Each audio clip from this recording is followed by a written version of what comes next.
So, what I'm going to do is just take a little bit of time to go through some of our resources that we have on the wall in this video beforehand. So, we know that we have studied the patterns for our long vowel O, right?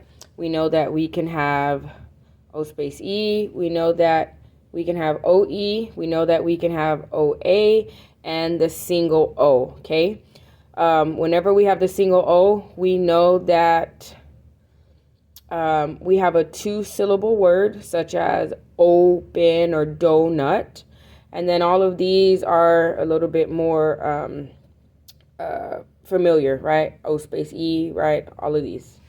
Okay, with our long vowel A sound, we know that we can have A space E, such as cake. We can have AI, like rain. We can have AY, like May. And then, of course, we can have our single A, which again, like the long vowel O, it's going to involve a two-syllable word like paper, okay?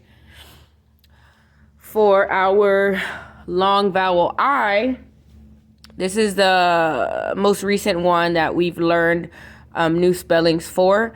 The long vowel I can be spelled by I space E, such as kite, by IE, like pie, by our single I, like in a two-syllable word, the same with the A, long vowel A and long vowel O. So spider with a single I. And then most recently, we've learned IGH. These three letters say I. So that's another way to spell the long vowel I, as in night. And then, of course, we have our Y that can spell our single, the Y is a way to spell our long vowel I sound, such as fly. Okay? And then we have our long vowel U.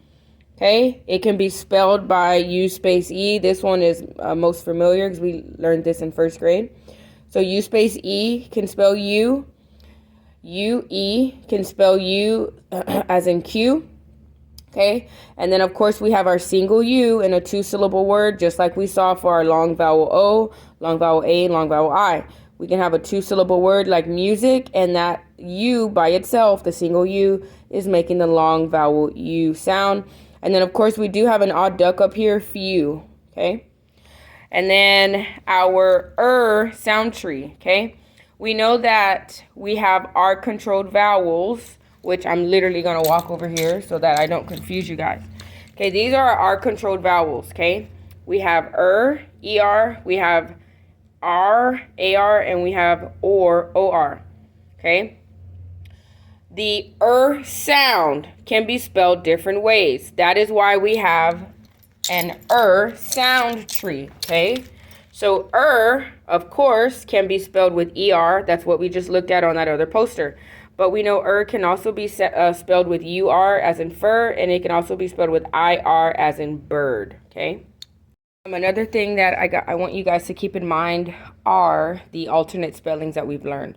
Of course, they are in the code chart, so you guys can feel free to look at that. But you have to remember that C is one of those letters that can either say K or S.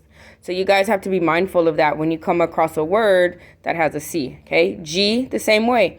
It can say G or it can say J. These are the things you have to think about when you come across a word that has one of those letters. And if you pronounce it and it doesn't sound right, well, maybe you need to try to use one of the other sounds that one of these letters can make, okay? And then most recently, Y. We know that Y can say yeah, like when it's in the beginning of a word like Yelp. We know Y can say if, like when it's in the middle of a word like myth. And we know that Y can say I, like when it's at the end of a word like fly, okay? I just pointed out some of the different spellings for okay? I just pointed those out on the tree. And then let's not forget that the R sound can be spelled with AW, AU, and AUGH, okay? Our OW sound can be spelled with OU, OW. Our OI sound can be spelled with OI and OY. And then most recently, we've learned that these spelling patterns, if you will, involve the I being a long vowel, okay? Like mind, like wild, right? If I put an M in front, mind. If I put a W in front, wild. And of course, there is this beautiful poster that I made that I do need to laminate, okay? So remember, whenever we talk about a singular noun, we are talking about one thing, such as dog, girl, boy, okay? Whenever we're talking about a plural noun, we are talking about more than one, okay? So whenever we come into this chart, it's because we want to indicate that there's more than one, okay? These are some of our suffixes that we add to show that there's more than one. For most nouns, we are typically going to be in this column here, okay? So if I have dog, I add an S, dogs. If I have book, I add an S, books. If I have girl, I add an S, and boy, I add an S, right? Boys. Okay, and this middle column is where we have words that end in a single S, right? A double S, SH, CH, XZ. Whenever we have words that end in any of these, we have to add ES, okay? So box turns to boxes, dish turns to dishes, and church turns to churches. We most recently learned about what happens when words end in our consonant Y. Okay, so if I have a word like baby, I have to drop the Y, add an I, and then add ES. If I have a word like library, I have to drop the Y, add I, and ES.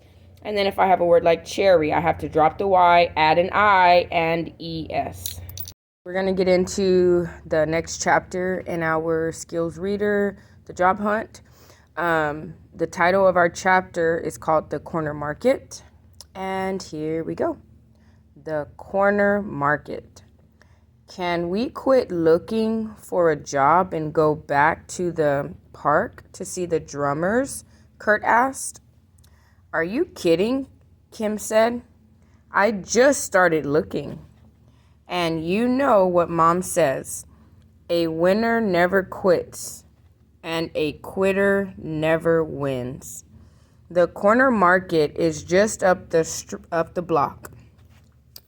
Let's try them and see if they have a job for me. Kurt and Kim found the corner market. A bell rang as they went inside. There were all kinds of things for sale in the market. The walls and shelves were jammed with boxes and bags and cans. May I help you? Asked the man at the counter.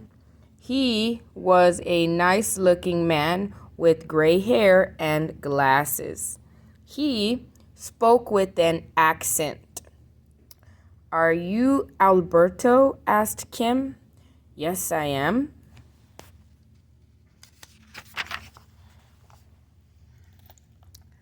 Nice to meet you, said Kim.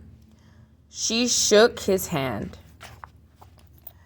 I'm trying to find a summer job. Beth and Tom at the gym suggested that I come to see you. I wish I had a job for you, Alberto said with a shrug. You seem like a nice kid, but it is bad timing. I just hired someone last week, but I'll keep you in mind for the next time. Okay, said Kim. Would you call me if something opens up? My name and number are written on this card. Kim was all set to go. Then she felt a tug on her arm. Kim, said Kurt. All this job hunting is tiring me out. I could use a snack.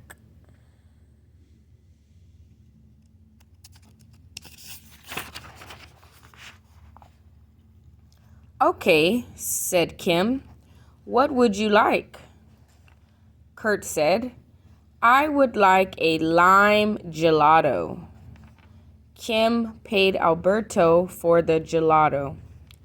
I was hoping you might pay me, Kim said to Alberto with a smile. But look how things ended up. With me paying you! Exclamation there, or excitement. The man smiled and handed Kim some coins in return.